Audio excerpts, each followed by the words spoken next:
Bismillahirrahmanirrahim.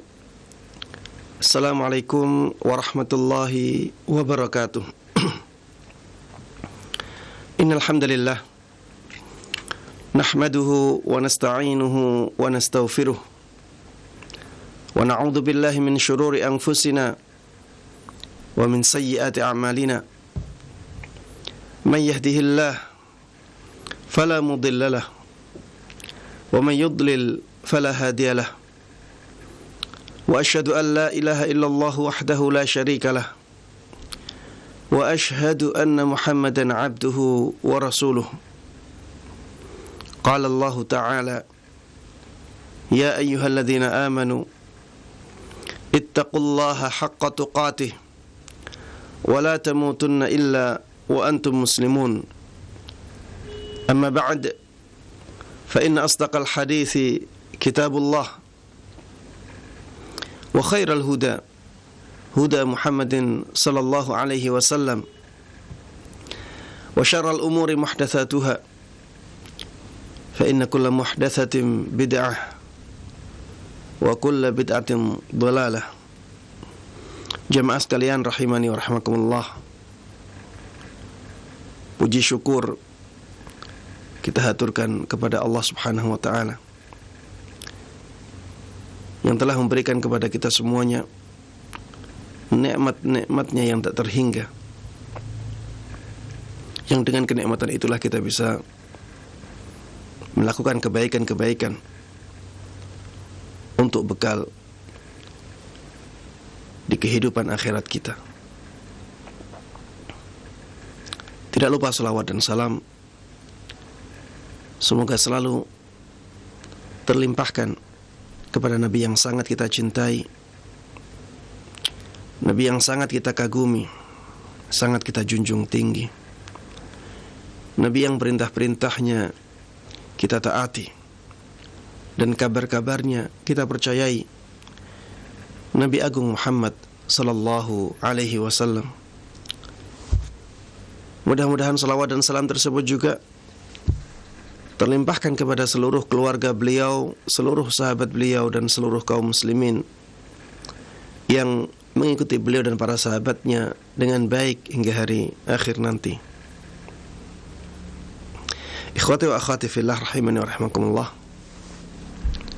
Pada kesempatan kali ini kita akan membahas tentang waktu-waktu salat.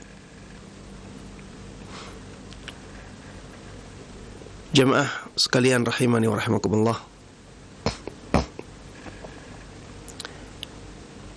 para ulama telah bersepakat, mereka telah berijma' bahwa salat 5 waktu itu ada waktu-waktu yang telah ditentukan untuknya.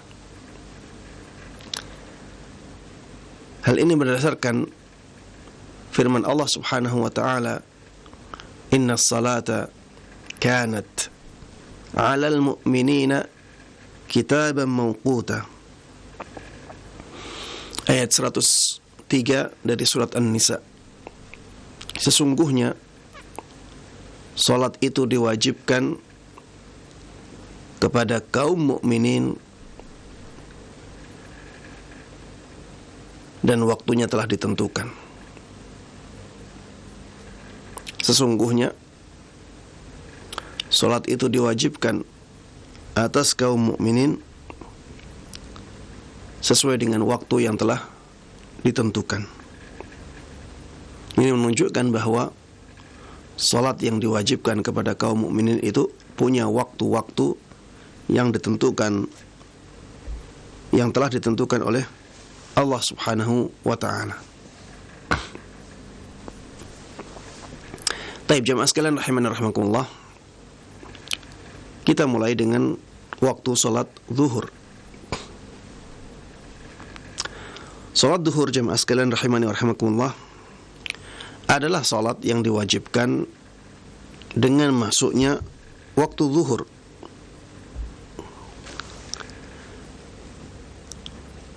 Dan salat ini mempunyai beberapa nama. Yang Yang pertama, salat zuhur. Yang kedua, salat ula. Kenapa dinamakan salat ula? Karena dialah salat yang pertama kali dilakukan oleh malaikat Jibril bersama Rasulullah sallallahu alaihi wasallam. Ketika malaikat Jibril ingin menjelaskan tentang waktu salat 5 waktu. Yang dilakukan pertama kali oleh malaikat Jibril salat zuhur.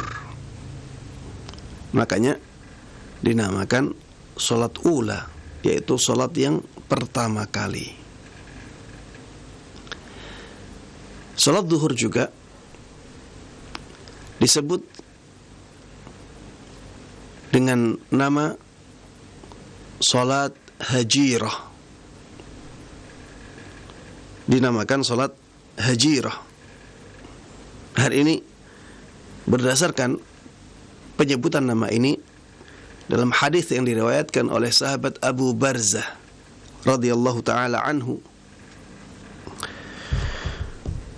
Beliau mengatakan, "Kana Rasulullah sallallahu alaihi wasallam yusalli al-hajirah allati yad'unaha al-ula hina tadhadu asy-syams aw tazul."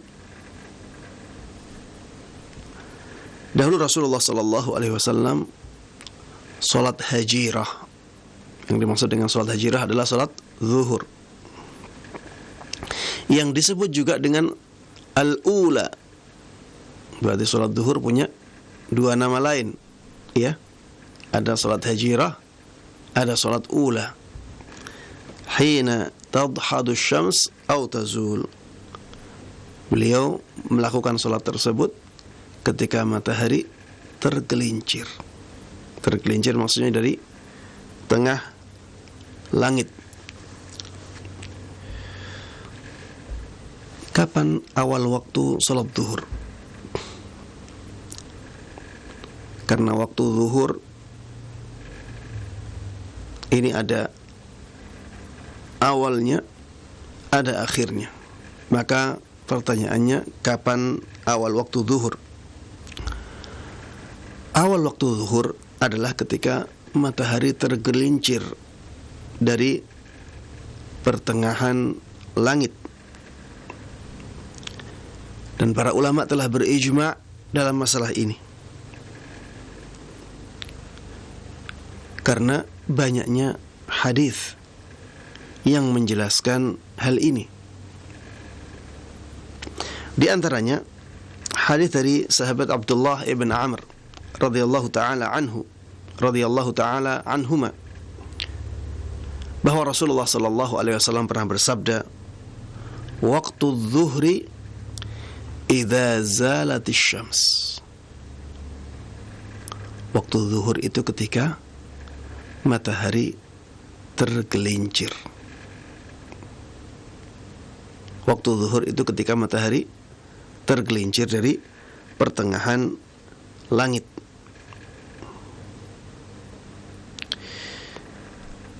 Hadis ini hadis yang sahih, diriwayatkan oleh Imam Muslim dalam kitab sahihnya. Baik. Adapun akhir waktu zuhur, maka para ulama telah berselisih pendapat dalam masalah ini antara mayoritas ulama dengan ulama Hanafi. Perbedaan pendapat terjadi antara ulama-ulama Hanafiyah, ulama-ulama mazhab Hanafi, dan mayoritas ulama. Jumhurul ulama mengatakan bahwa akhir waktu zuhur itu ketika bayangan sesuatu itu sama dengan ukuran aslinya.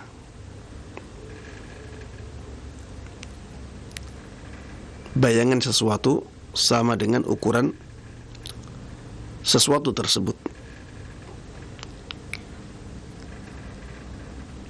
Kalau kita tegakkan tongkat panjangnya 1 meter, maka waktu zuhur berakhir ketika bayangan tongkat tersebut juga 1 meter.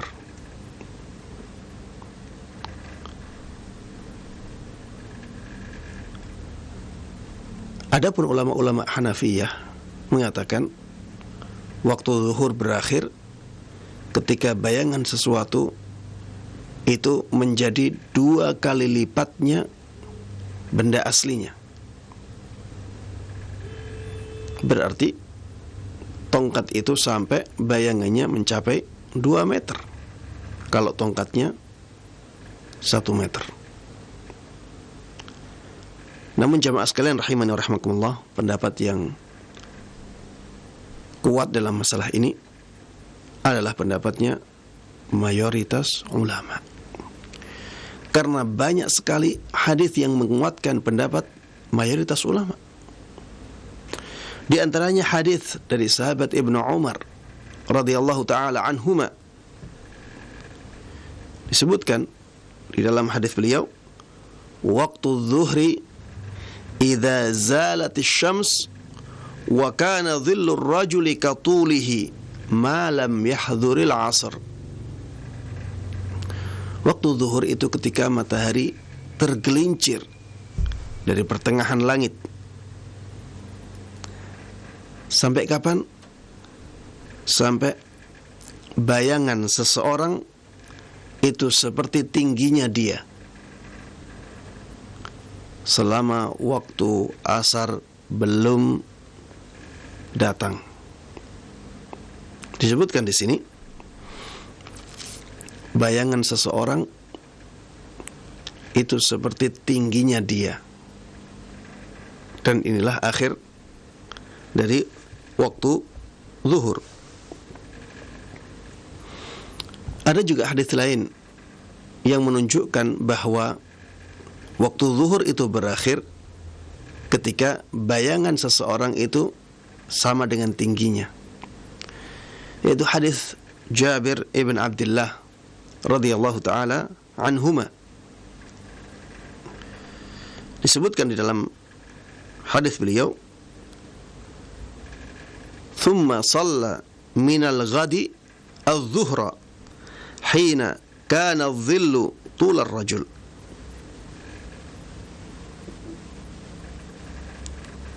Kemudian Rasulullah sallallahu alaihi wasallam salat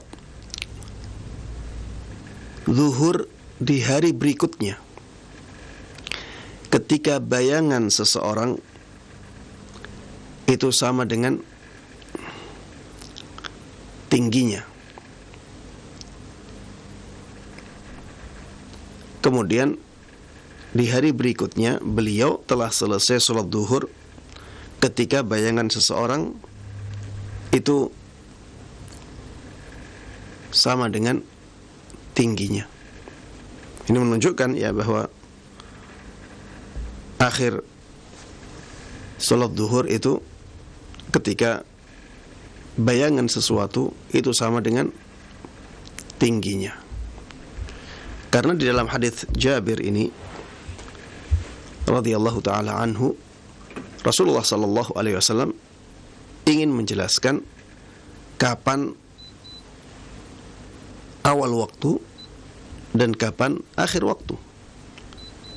Di hari pertama beliau menjelaskan kapan awal waktunya, dan beliau salat zuhur di hari pertama ketika matahari tergelincir dari pertengahan langit.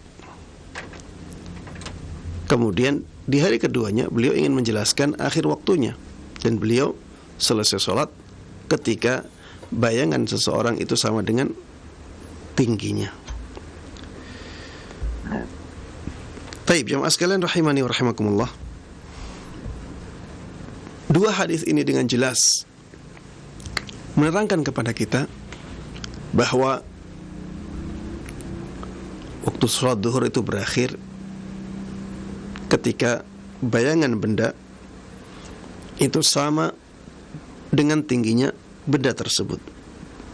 Dan ini menguatkan pendapat jumhurul ulama atau pendapat mayoritas ulama dari 3 mazhab, yaitu mazhab Maliki, mazhab Syafi'i, dan mazhab Hambali. Jemaah sekalian rahimani wa rahimakumullah, salat duhur ini dianjurkan untuk kita segerakan.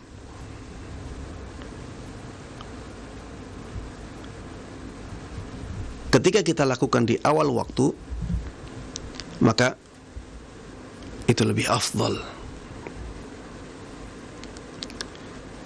Hal ini berdasarkan hadits Jabir ibn Samurah radhiyallahu taala anhu.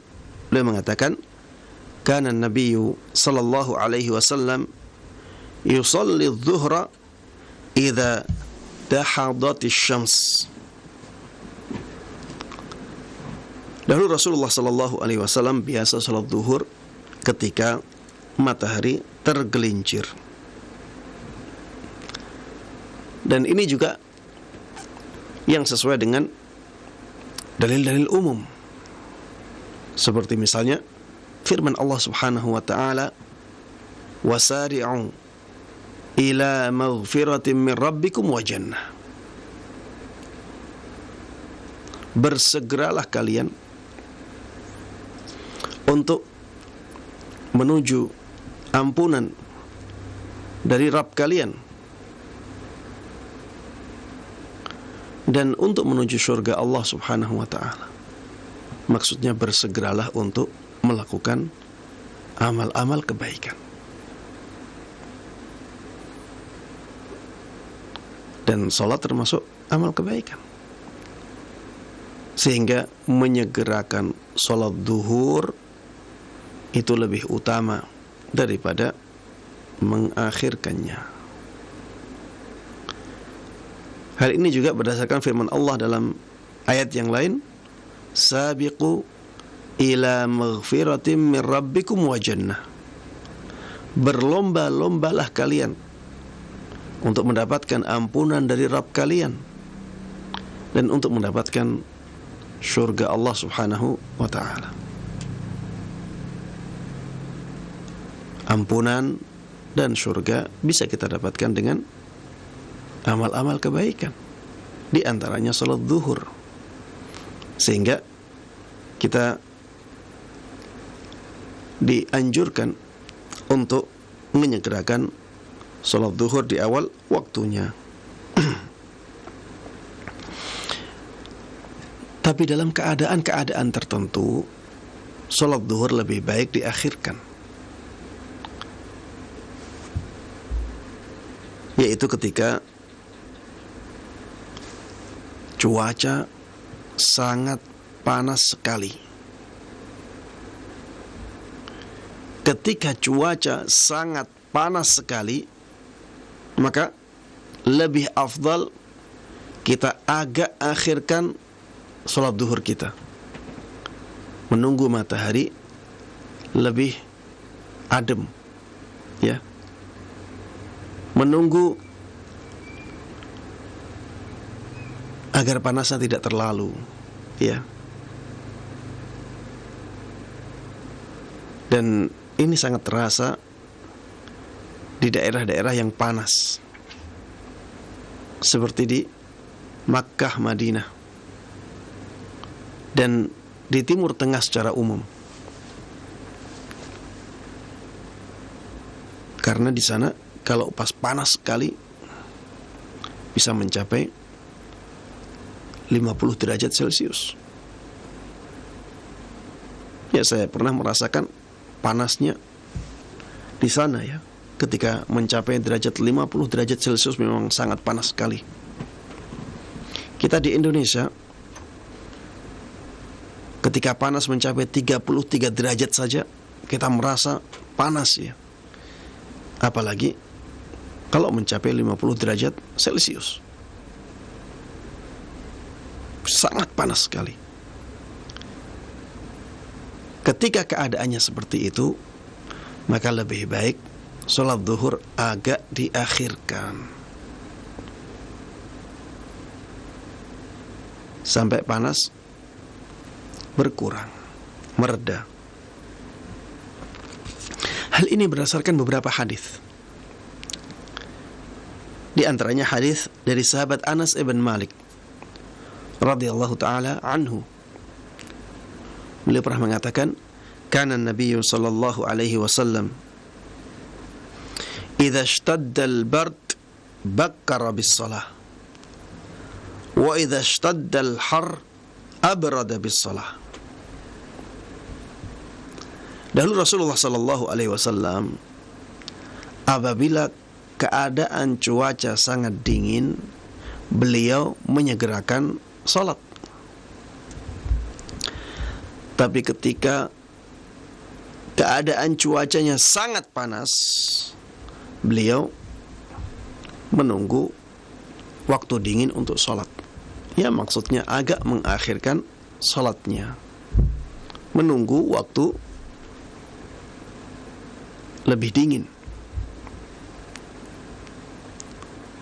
Ini menunjukkan ketika cuacanya sangat panas sekali, maka kita dianjurkan untuk agak mengakhirkan salat zuhur. Dan ini menunjukkan ya betapa besarnya rahmat Allah subhanahu wa ta'ala kepada para hambanya. Coba lihat ya, di waktu cuaca sangat panas sekali, kita tidak dianjurkan untuk sholat di awal waktu, untuk sholat zuhur di awal waktu, tapi malah lebih dianjurkan untuk mengakhirkan sholat zuhur kita. Lebih ringan dan lebih afdal. Hal ini juga berdasarkan hadis yang diriwayatkan oleh sahabat Abu Dzar radhiyallahu taala anhu. Beliau pernah mengatakan, "Kunna ma'an Nabi sallallahu alaihi wasallam fi safar." Kami pernah bersama Nabi sallallahu alaihi wasallam dalam sebuah perjalanan jauh. Sebuah safar maksudnya sebuah perjalanan jauh. Fa arada al-muadzin ay yu'adzina adh-dhuhra. Maka muadzin ketika itu ingin mengumandangkan azan zuhur. Faqala abrid. Maka Rasulullah sallallahu alaihi wasallam mengatakan, tunggu dulu sampai cuaca mendingin, sampai cuaca menjadi lebih dingin. Thumma arada ay yu'adzin. Kemudian setelah itu berselang waktu, muadzinnya ingin mengumandangkan azan lagi. Faqala abrid. Maka Rasulullah sallallahu alaihi wasallam mengatakan lagi, tunggu lebih dingin dulu. Tunggu lebih dingin lagi. Beliau mengatakan seperti itu 2 kali atau 3 kali.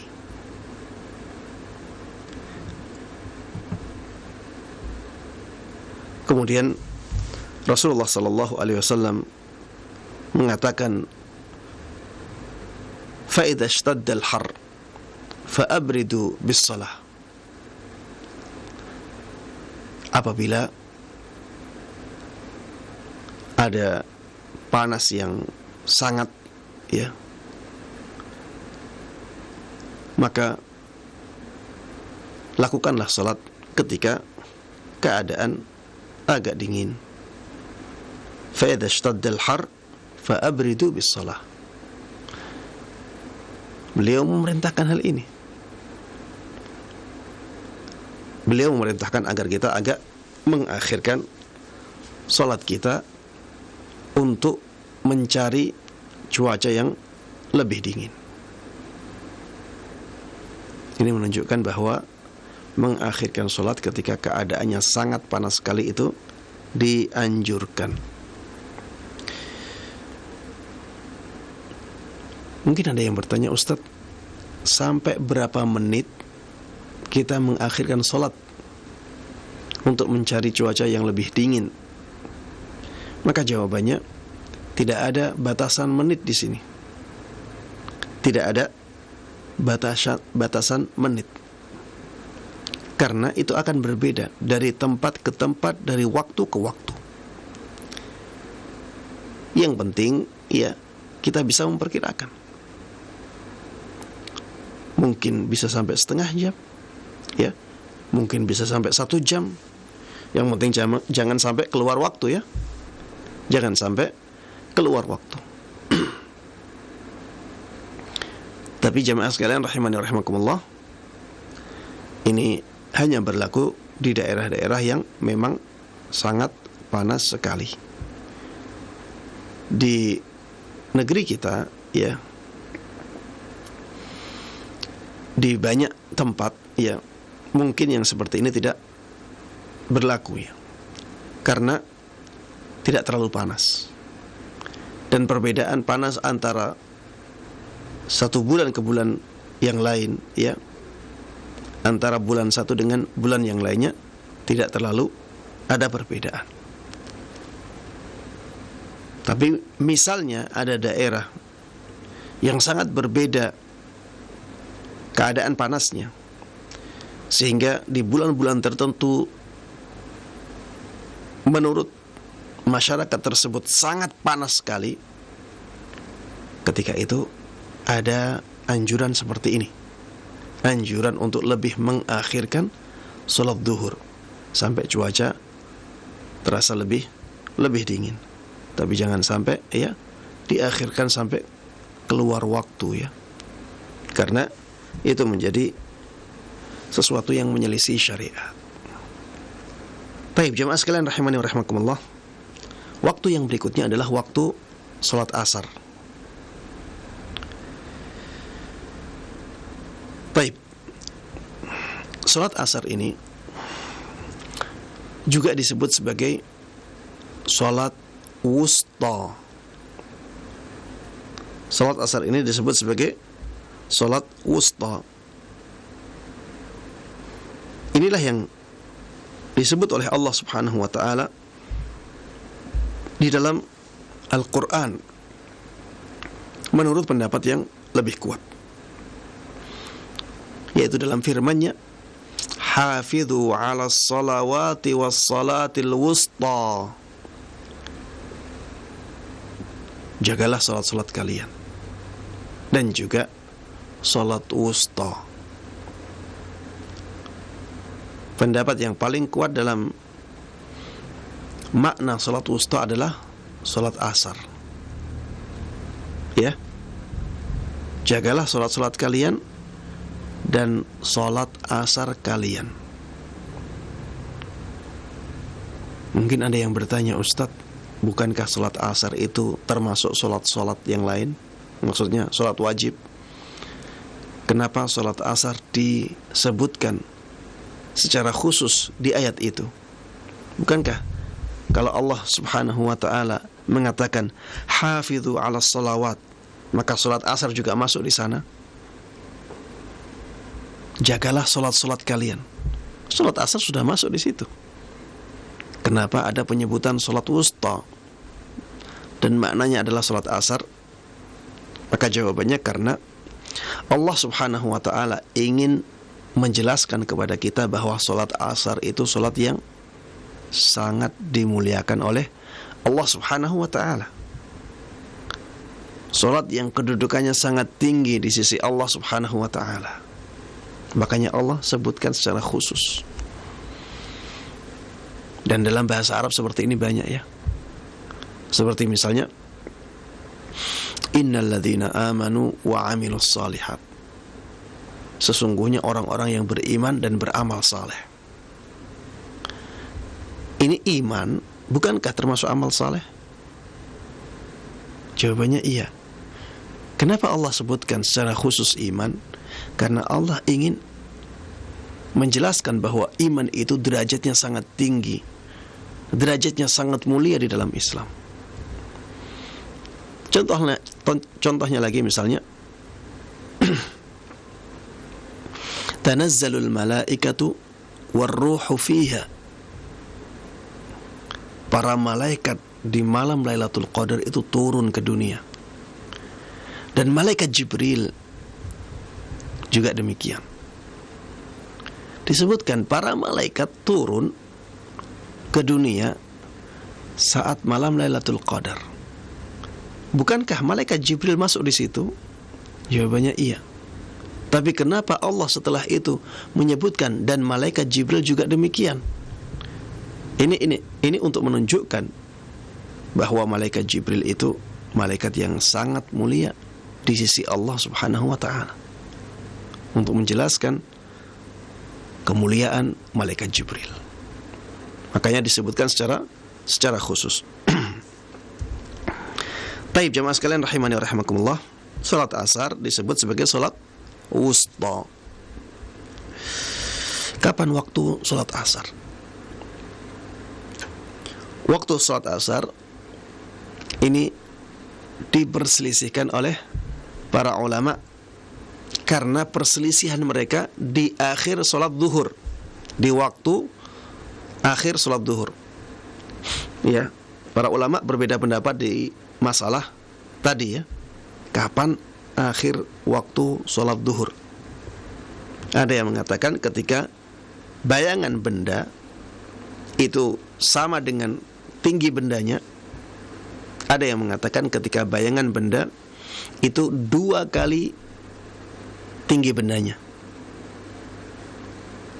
Pendapat yang pertama adalah pendapatnya mayoritas ulama.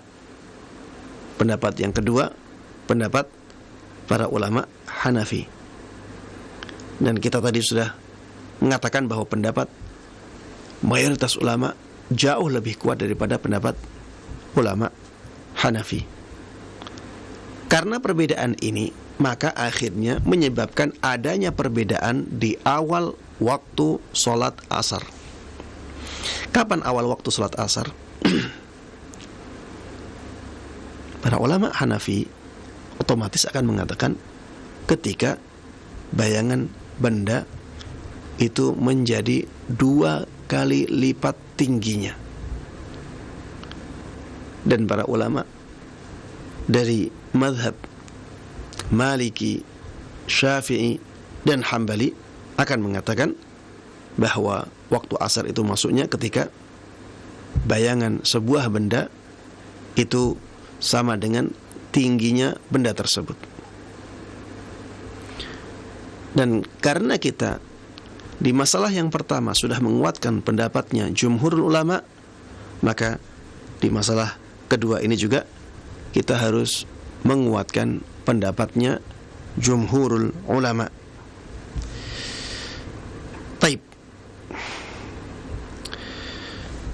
Jadi pendapat yang lebih kuat dalam masalah awal waktu sholat asar adalah ketika bayangan sebuah benda itu sama seperti tingginya benda tersebut.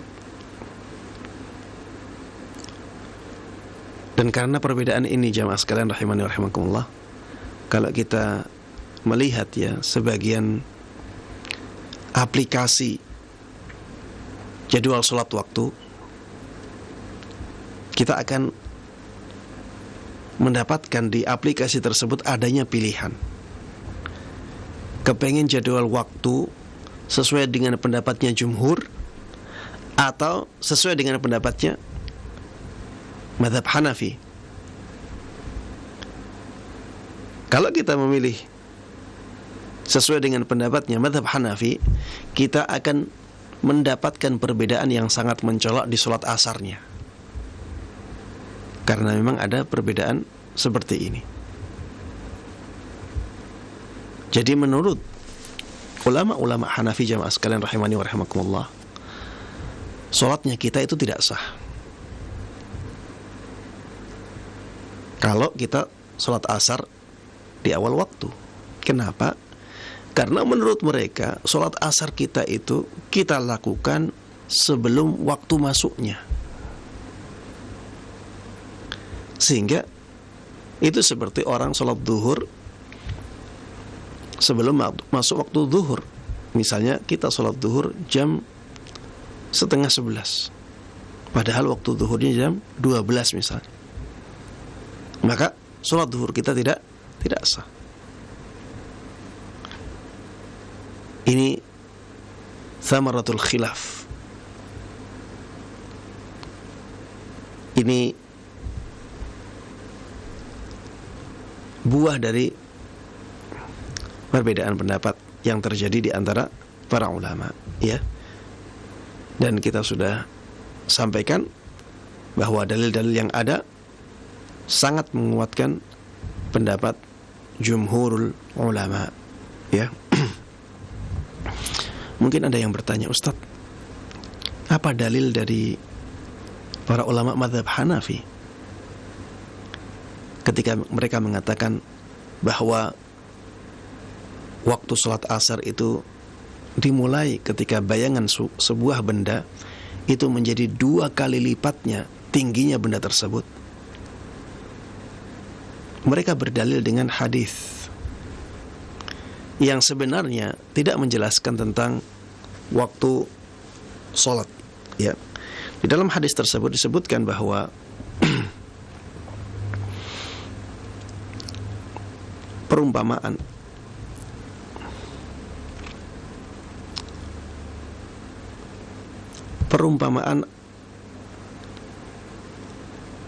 umat Muhammad dengan umat sebelumnya itu seperti orang yang bekerja.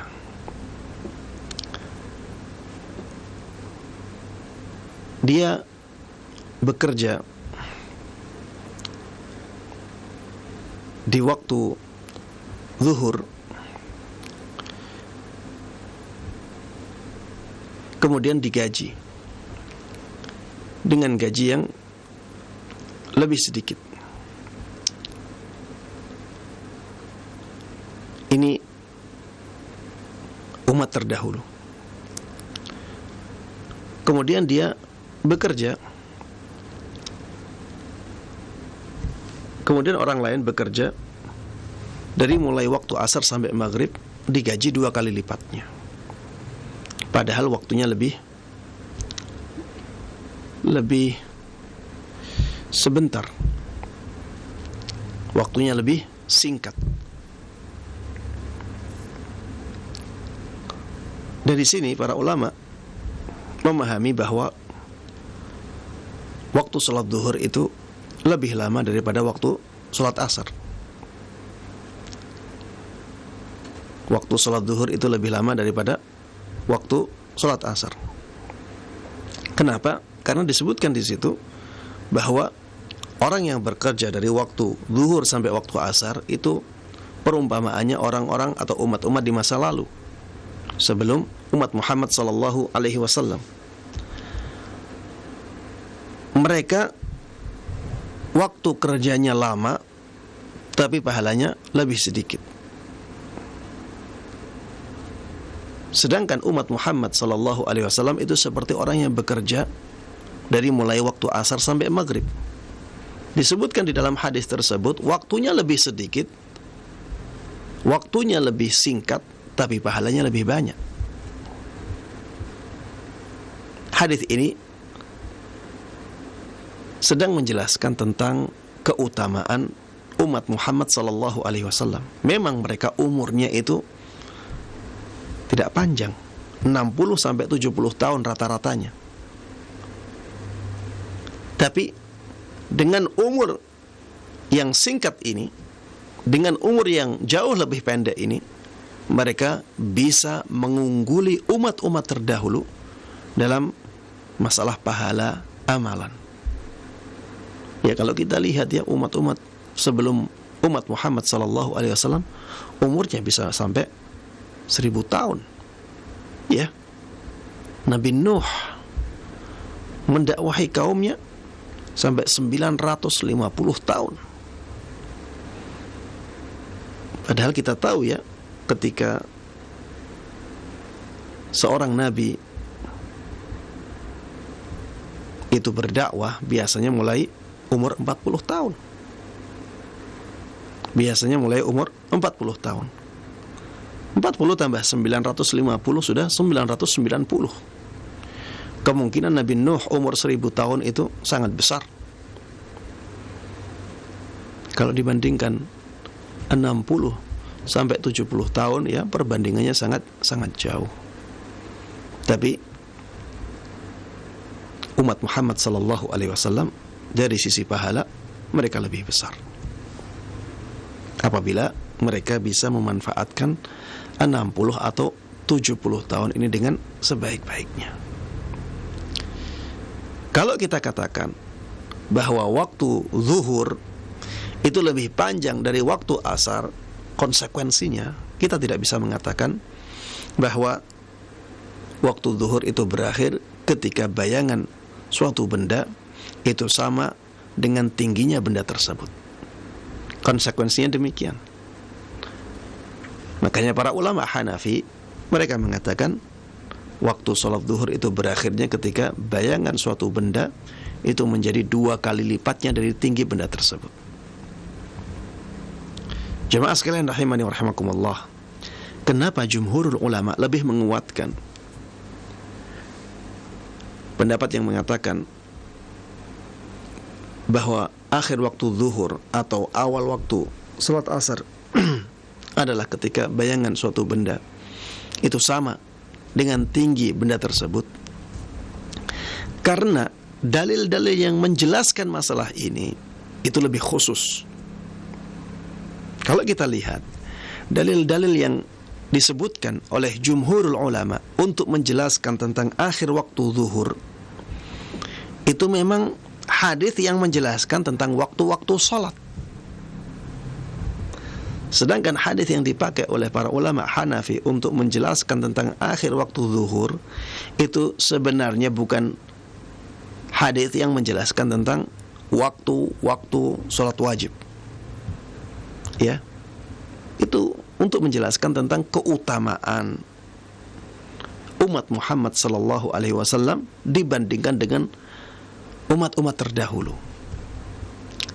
Dan memang jamaah sekalian rahimani wa rahimakumullah, ada daerah-daerah yang waktu zuhurnya itu jauh lebih lama daripada waktu asarnya. Tapi tidak sepanjang tahun seperti itu. Ya. Saya pernah hidup di Madinah dan saya mengalami hal tersebut. Di bulan-bulan tertentu terasa sekali waktu zuhurnya itu lebih lama, lebih panjang daripada waktu asarnya. Tapi itu tidak sepanjang tahun. Di bulan-bulan tertentu waktu asarnya lebih panjang daripada waktu zuhurnya. Makanya jemaah sekalian rahimani wa rahimakumullah, hadis tersebut yang menjelaskan tentang keutamaan umat Muhammad sallallahu alaihi wasallam bisa dibawa kepada keadaan-keadaan di mana waktu zuhur menjadi jauh lebih panjang daripada waktu asar.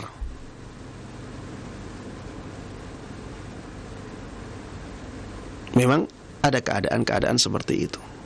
Walaupun patokan yang kita pakai sama, yaitu ketika bayangan suatu benda itu sama dengan tingginya benda tersebut. Walaupun kita memakai patokan ini pada bulan-bulan tertentu, di daerah-daerah tertentu, waktu zuhurnya bisa lebih panjang daripada waktu asarnya. Ini menunjukkan ya bahwa pendapat jumhur ulama itu lebih kuat karena bisa mengompromikan semua dalil yang ada. Baik jamaah sekalian rahimani wa rahimakumullah. Masalah yang berikutnya adalah kapan akhir waktu asar. Kalau awal waktu asar sudah jelas, kita beralih ke kapan akhir waktu asar. Para ulama mereka berbeda pendapat dalam masalah akhir waktu asar, karena adanya beberapa hadis yang terlihat bertentangan. Hadis yang pertama, hadis Jabir.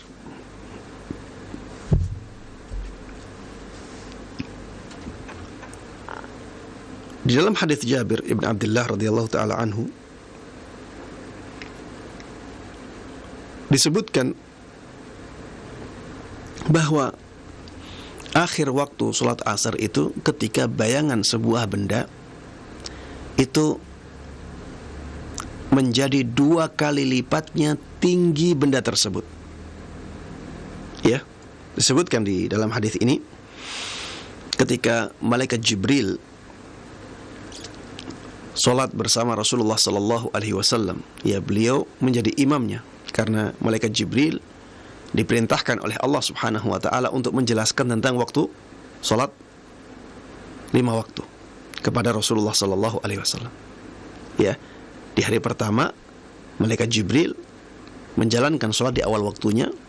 Di hari kedua malaikat Jibril menjalankan sholat di akhir waktunya. Disebutkan di situ, annahu shallal asra fil yaumil awal 'inda masiri dhilli syai'i mithlahu, bahwa malaikat Jibril salat asar di hari pertama ketika bayangan sesuatu itu menjadi semisal dengan sesuatu tersebut. Bayangan sesuatu sama dengan sesuatu tersebut. Wal yaumil tsani 'inda masiri dhilli syai'i mithlaihi. Dan malaikat Jibril salat asar di hari yang kedua ketika bayangan sesuatu itu menjadi 2 kali lipatnya sesuatu tersebut. Kemudian malaikat Jibril di akhir hadis ini mengatakan al-waqtu baina hadainil waqtain. Waktu salat itu antara 2 waktu ini.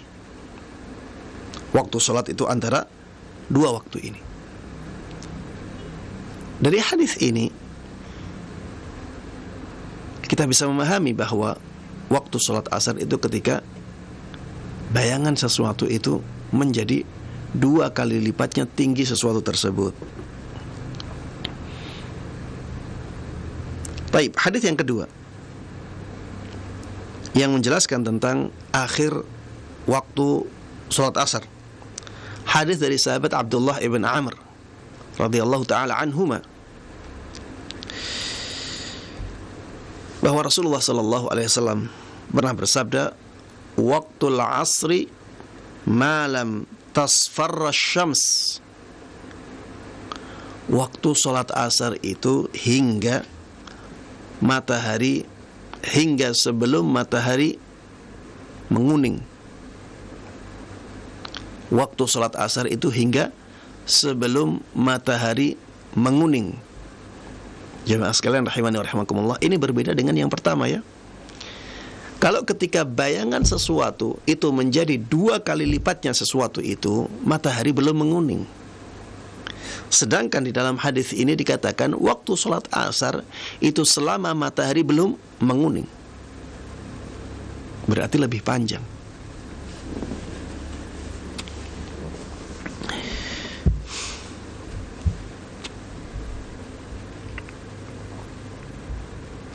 Di dalam hadis lain, hadis Abu Musa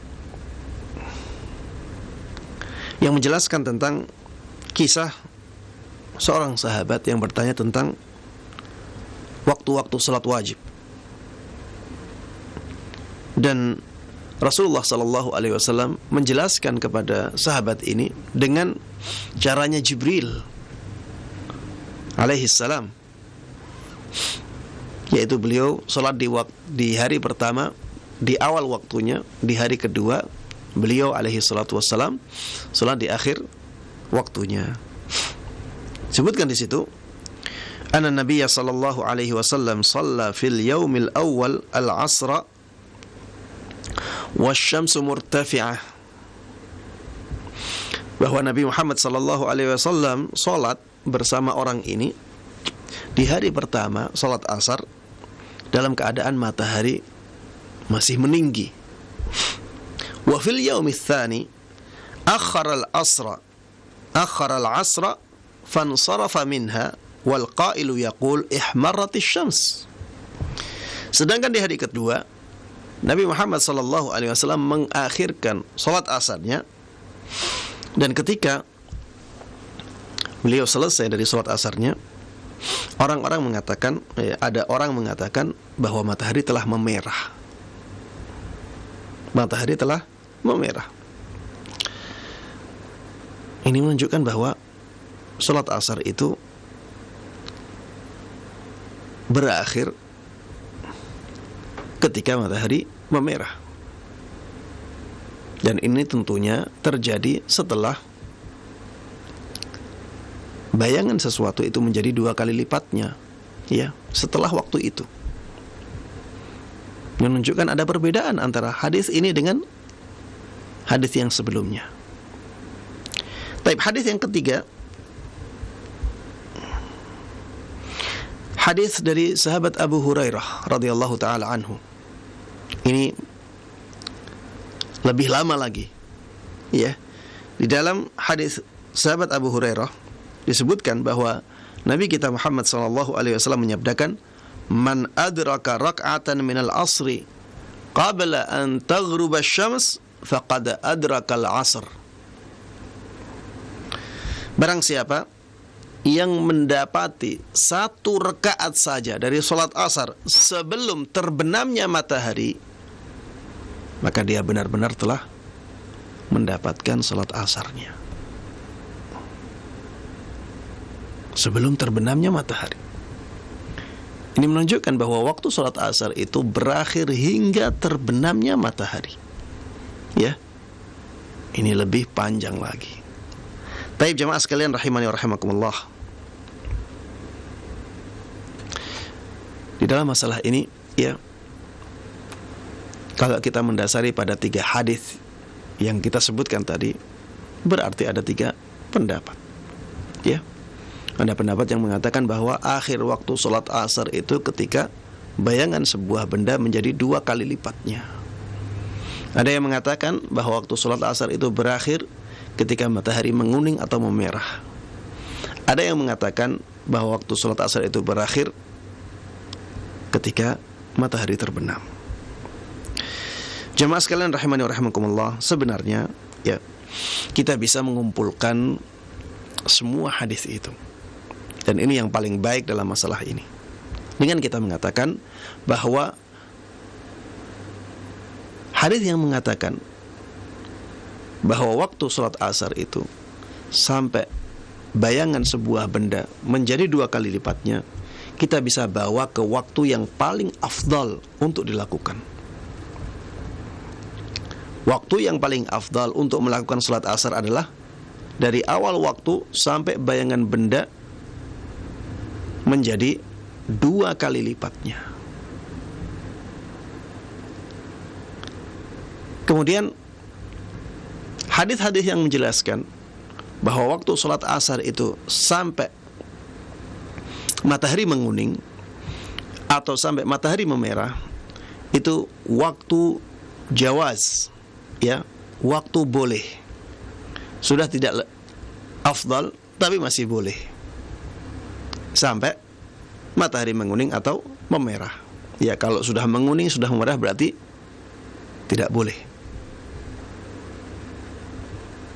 Kalau matahari sudah menguning atau sudah memerah berarti tidak boleh, karena waktu bolehnya sampai matahari menguning atau memerah. Baik. Adapun dari waktu matahari menguning atau memerah sampai terbenamnya matahari, ini adalah waktu udzur atau waktu idtirar, waktu keadaan darurat. Ya, biasanya karena adanya udzur.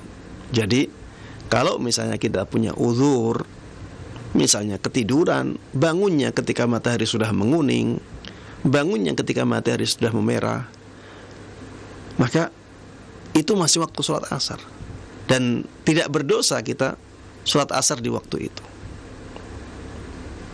sampai terbenamnya matahari.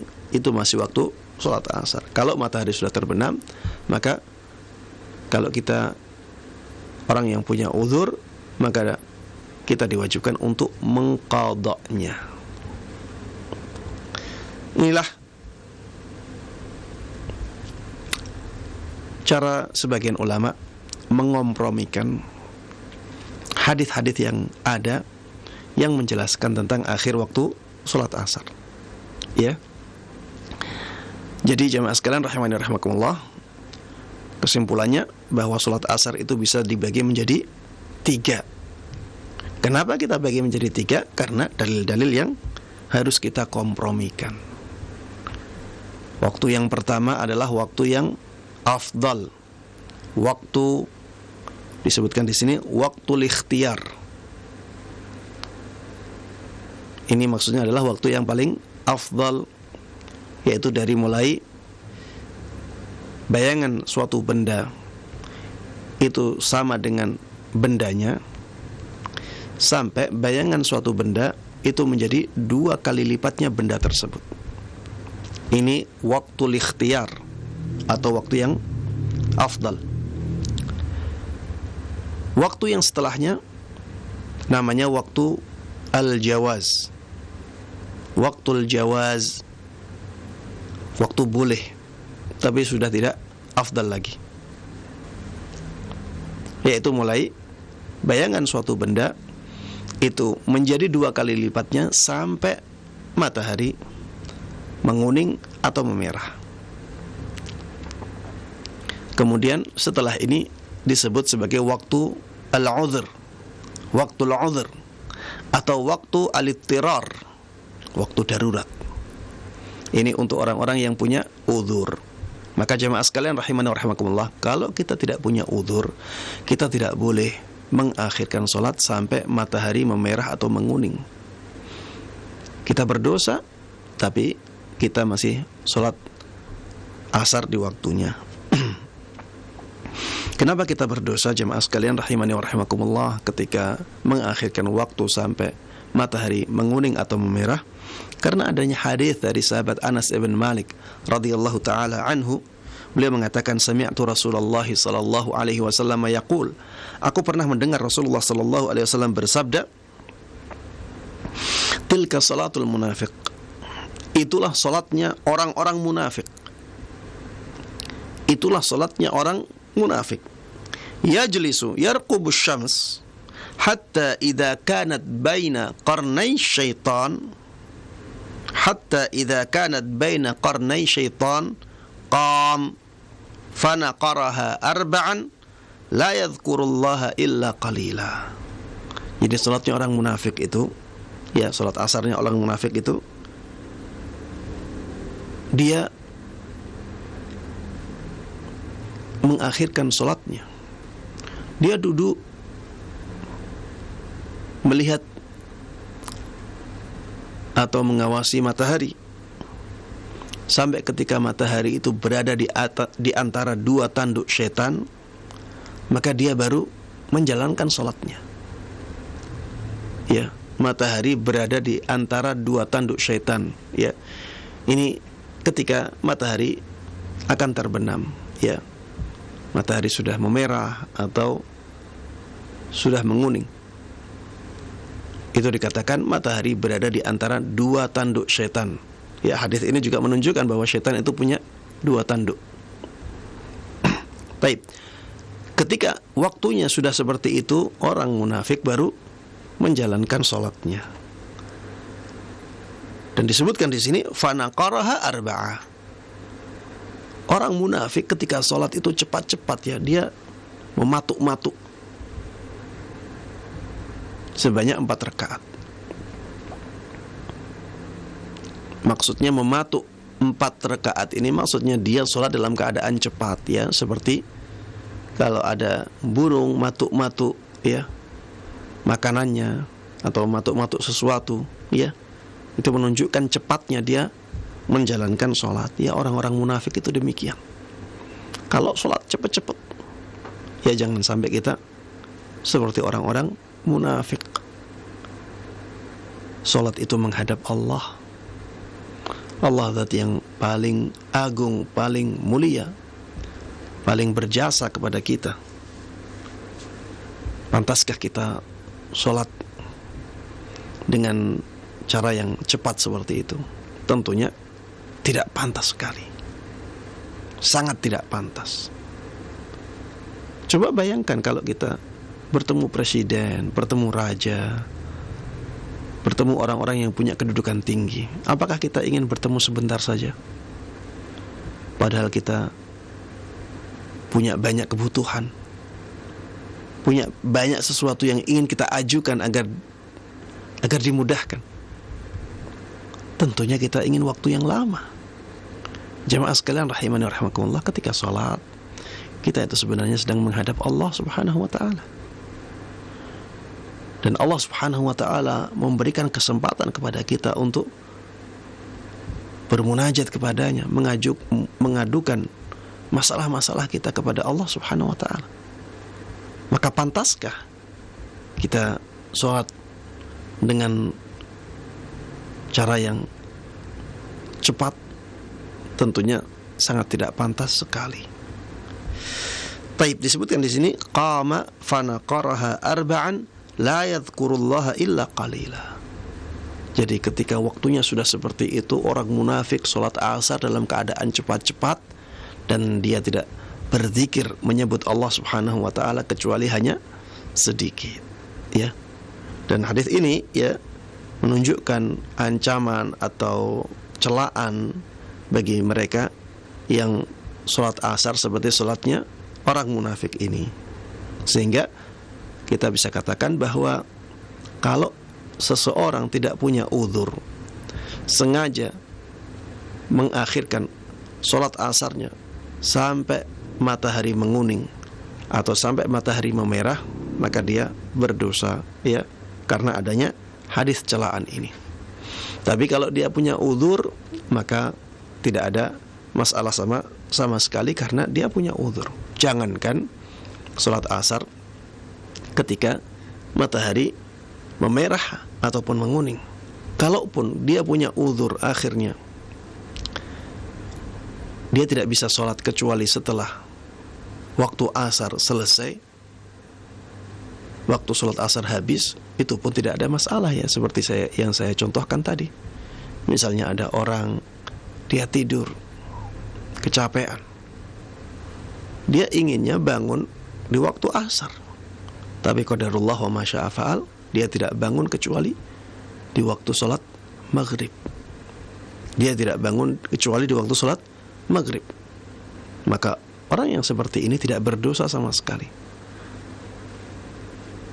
Orang seperti ini tidak berdosa sama sekali, walaupun dia sholat asarnya setelah waktu asar selesai. Rasulullah Sallallahu Alaihi Wasallam juga pernah dahulu, ya, karena disibukkan oleh perang, beliau lupa. Akhirnya beliau lupa atau beliau tersibukkan dengan perang. Akhirnya beliau sholat asarnya setelah waktu asar selesai, setelah waktu asar habis. Dan keadaan seperti itu tidak menjadikan Rasulullah Sallallahu Alaihi Wasallam berdosa karena beliau punya uzur. Taib. Inilah jamaah sekalian yang bisa kita bahas pada kesempatan kali ini, ya, mudah-mudahan bermanfaat dan diberkahi oleh Allah Subhanahu wa taala. Saya berdoa mudah-mudahan Allah Subhanahu wa taala menjadikan kita semuanya orang-orang yang mendapatkan taufiknya untuk bisa dengan baik dan mudah mengamalkan semua ilmu agama yang sampai kepada kita dan juga bisa mengajarkannya kepada orang lain. Amin amin ya rabbal alamin. Wa sallallahu wa sallama wa baraka ala nabiyyina Muhammadin wa ala alihi wa sahbihi wa man tabi'ahum bi ihsanin ila yaumiddin. Walhamdulillahi rabbil alamin. Dan mari kita tutup kajian ini dengan doa kafaratul majlis. Subhanakallahumma wa bihamdik asyhadu an la ilaha illa anta astaghfiruka wa atubu ilaik. Assalamualaikum warahmatullahi wabarakatuh.